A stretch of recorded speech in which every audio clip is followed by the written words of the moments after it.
250. I'll go ahead and give you a review on both of them. I guess I'll just start with the Batwing. I'll just say for it, it's a heavy duty 15-foot Batwing, and it's a beast. I don't know what else to say about that. I've probably mowed a couple thousand acres with it, maybe not quite that much, but it's been flawless, except a couple weeks ago I got into some barbed wire and messed up the seal in one of the gearboxes, but that's my fault, not its.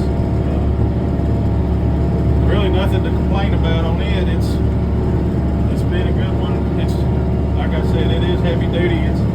This M5-111 is about 100, well, it's 89 horsepower to PTO.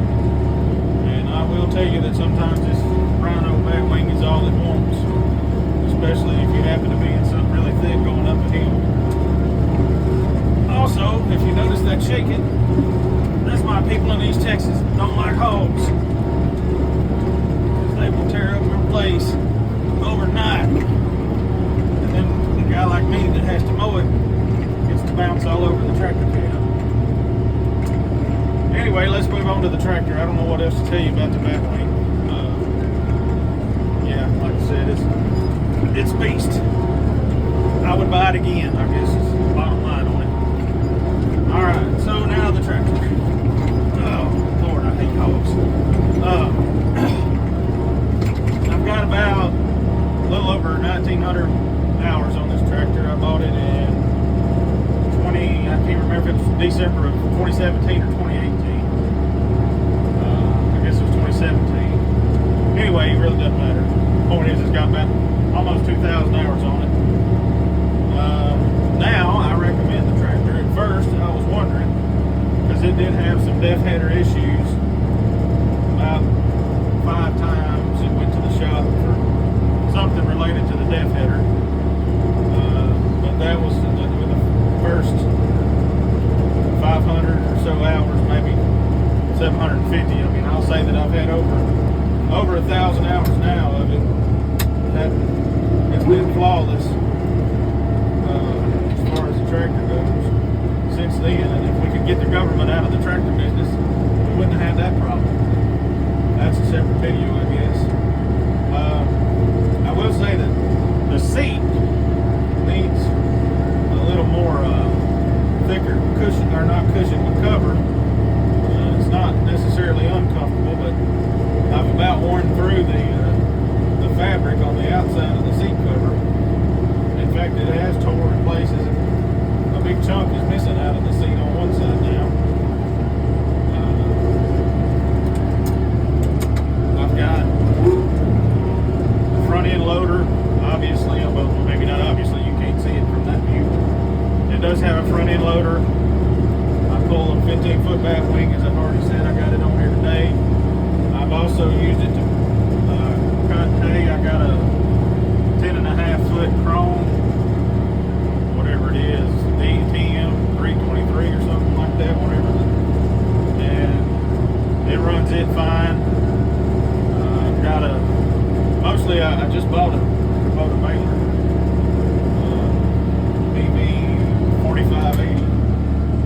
But I've been running the Premier 505M Classic with it. It runs that mailer fine. Now I will say that if you happen to be getting close to a full bale and you're headed up a hill, you'll kind of realize it's behind you. But overall, it handles it without issue.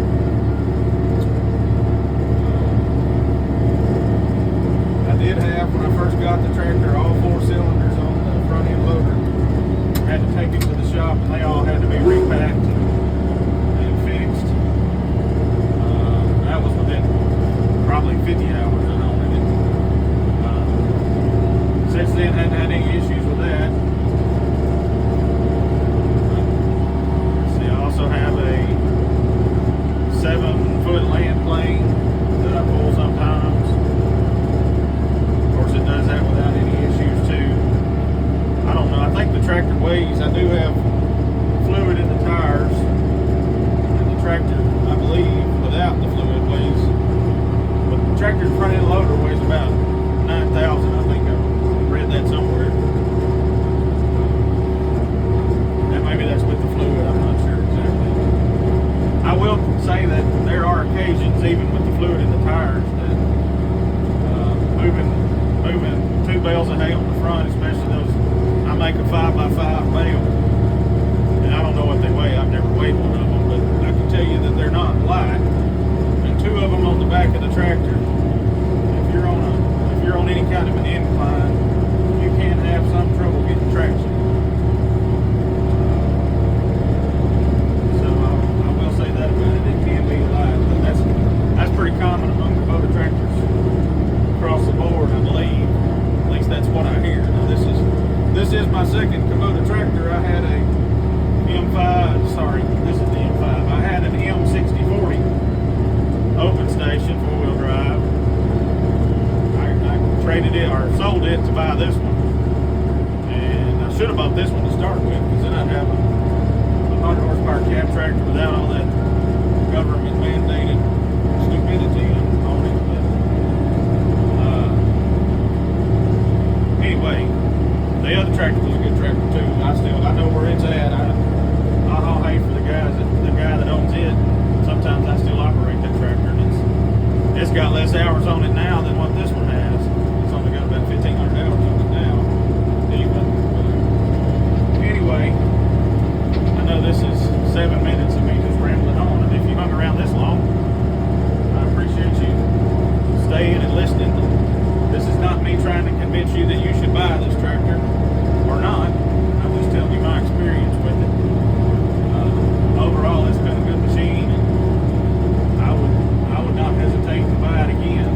I do believe that the def header issues have been fixed overall. That the one you go by now, I believe, has the new updated version of the def header on it, and that should keep you from having to haul it to the shop.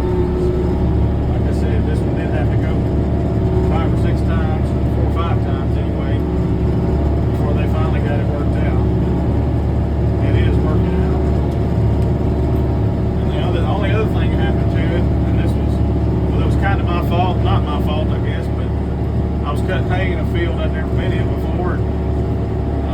Basically, there was an old dipping pad. If you don't know what a dipping pad was, it was used to, basically, you made the cattle jump in it, and instead of spraying like dewormer or stuff like that on them, it was mixed in water, and they had to jump in it. It's basically just a rectangle swimming pool that's only about, I don't know, 3 or 4 foot wide and 5 or 6 feet long.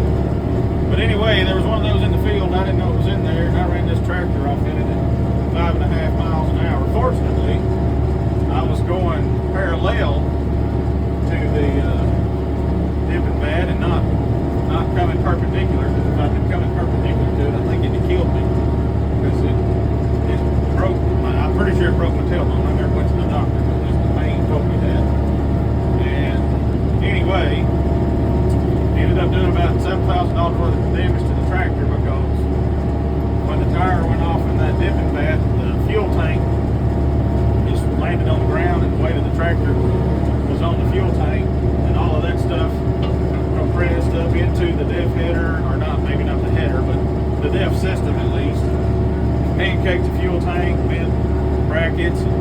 You really couldn't tell it by looking at it. The only thing that indicated to me there was a problem was I couldn't get it back in 4-wheel drive. The lever didn't work anymore, but that was because it was in a bind and all that stuff was mashed up against it.